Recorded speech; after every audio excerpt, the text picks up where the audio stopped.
Well, hello there. Pull up a chair. It's your old Uncle Phil again. Today, I want to take you back, way back to a time when the world was a very different place. Back to 1942. The Philippines, my beautiful homeland, was under the shadow of the Japanese occupation. I was just a young man then, barely a whisker on my chin, but I remember it all like it was yesterday. The air was thick with tension, and the seas, our lifelines, were slowly being choked.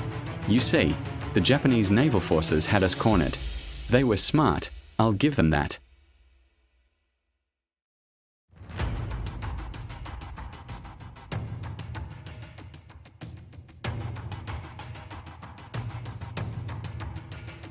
Communication was our biggest nightmare.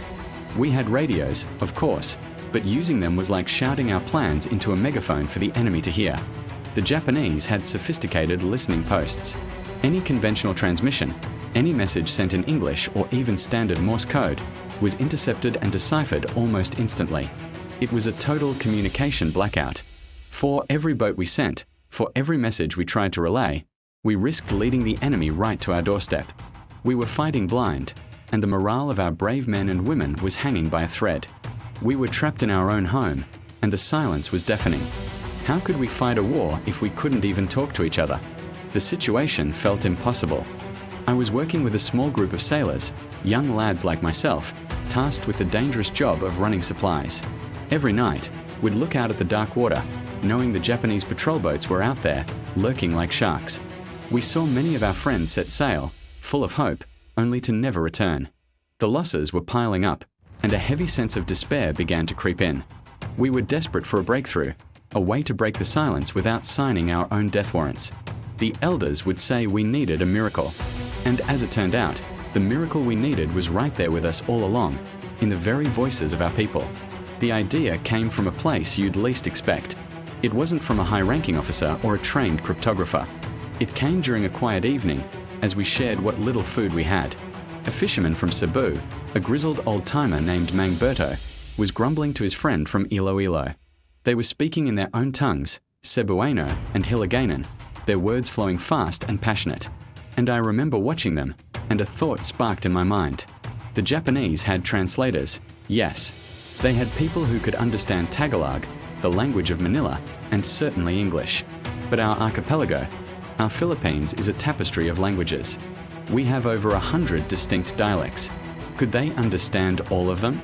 Could they tell the difference between Ilocano from the north and Tausug from the south? That was the light bulb moment. What if our greatest weakness, our fragmentation, could become our greatest strength? We decided to test the theory. It was a huge gamble. We found radio operators from different regions of the Philippines. We had an Ilocano from Luzon, a Waray from Samar, a Cebuano from the Visayas, and a Chavacano speaker from Zamboanga. The plan was simple, yet brilliant. We would stop using English or standard Tagalog. Instead, we would transmit our messages in our native dialects. Our first test was terrifying. We needed to coordinate a supply drop for a guerrilla unit in the mountains of Panay. A conventional message would have been suicide. Instead, our operator from Iloilo got on the radio. He didn't use any fancy codes or ciphers. He just spoke, plain as day, in his rich Hiligaynon dialect. He sounded like he was just chatting with a relative, talking about the price of fish in the market and when the next boat to the village was due. But hidden within his casual conversation were the details, the coordinates of the drop zone, the time of arrival, and the type of supplies we were carrying. He used local landmarks and slang that only someone from that specific region would understand. We held our breath. We listened to the radio frequencies, expecting the sudden chatter of Japanese patrols zeroing in on our position. But there was nothing, just silence. A few hours later, a coded signal came back, a simple click pattern we had agreed upon. The supplies had been received. The message had gotten through. It had worked. The Japanese had been listening, we found out later, but to them, our message was just gibberish. They couldn't distinguish one dialect from another. It was a cacophony of what they dismissed as meaningless native chatter. From that day on, everything changed. Our linguistic diversity became our unbreakable code. We created a network of dialect-speaking radio operators. A message about troop movements in northern Luzon would be broadcast in Ilocano. A warning about a Japanese patrol near Cebu would go out in Cebuano. To the Japanese listeners, It was chaos. They couldn't keep up. They couldn't find enough translators for every single dialect, let alone deploy them to every listening post across thousands of islands. It was beautiful to watch, in a way. I remember one operation vividly. We had to move 3 guerrilla companies from Letta to Mindanao, a perilous journey right through the heart of the Japanese blockade. The coordination was a masterpiece of linguistic choreography. The initial order was given in Waray, the dialect of Letta. The confirmation from the boat crews came back in Cebuano. Updates on their route, as they dodged patrols, were relayed by spotters along the coast of Bohol in their local dialect. And finally, the message that they had landed safely in Mindanao was broadcast in a mix of Chavacano and Tausig. It was like an orchestra, with each instrument playing its part, creating a symphony that only we could understand. The Japanese fleet was right there, their powerful ships prowling the waters, their advanced technology listening to our every word, and yet they were completely deaf to our plans. We were moving troops and supplies right under their noses, using the voices our mothers and fathers gave us. It was more than just a tactic. It was a profound act of defiance. We were taking a part of our identity, our culture, which had so often been a source of division, and turning it into a weapon for our freedom. There were close calls, of course. Sometimes, a Japanese officer who had been stationed in a particular region for a while would recognize a few words.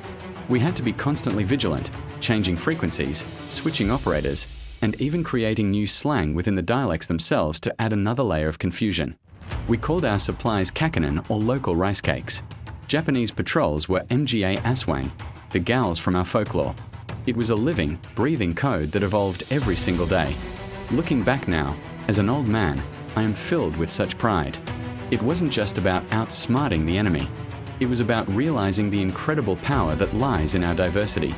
In those dark days, the many tongues of the Philippines, from the mountains of the north to the shores of the south, spoke as one voice. A voice of resistance, a voice of hope, a voice that refused to be silenced. And it's a story worth telling, a reminder that sometimes the greatest weapons are not made of steel, but are forged in the heart of who you are. So next time you hear the beautiful variety of languages spoken across our islands, remember this story. Remember the young men and women who turned their mother tongues into a shield and a sword and helped win our freedom. It's a testament to the Filipino spirit, resourceful, resilient, and united in our diversity. Thank you for listening to An Old Man's Tale. Don't forget to follow our channel for more stories from the past. Until next time.